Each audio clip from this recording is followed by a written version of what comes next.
દરેક નીતિની સામે કાયદાની રીતે ઊભો રહેતો SSK ન્યૂઝ ચેનલ।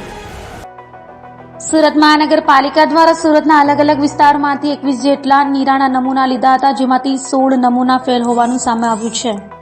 સુરત મહાનગરપાલિકાના આરોગ્ય વિભાગ દ્વારા સુરતના અલગ અલગ વિસ્તારોમાં વહેલી સવારના અને રાત્રિના સમયે વેચાતા નીરાના નમૂના લેવાયા હતા।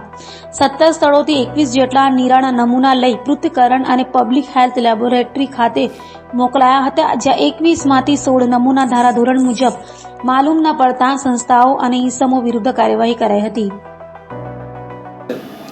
ડી.કે. Patel, food safety officer, Surat મહાનગરપાલિકા, deputy commissioner health and hospital અને આરોગ્ય અધિકારી સાહેબશ્રીની સીધી સૂચના અને માર્ગદર્શન હેઠળ અત્યારે જે શિયાળાની ઋતુ ચાલી રહી છે તેમાં નીરાનું ખૂબ જ પ્રમાણમાં વેચાણ થતું હોય છે।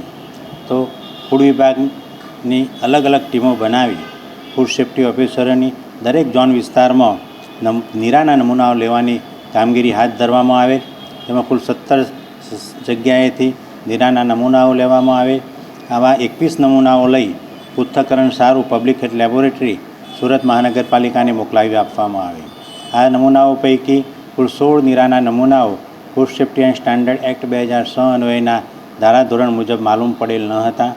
આવા ઇસમો સામે આગામી સમયમાં food safety and standard act 2006 અન્વયે આગળની કાર્યવાહી કરવામાં આવશે। કઈ પ્રકારની કાર્યવાહી કરવામાં આવશે? આ જે નમૂનાઓ છે તેઓને એડ્યુકેટિંગ ઓફિસર સાહેબ સમક્ષ કોર્ટમાં ફરિયાદ દાખલ કરવામાં આવશે। દરેક નીતિની સામે કાયદાની રીતે ઊભો રહેતો SSK ન્યૂઝ ચેનલ।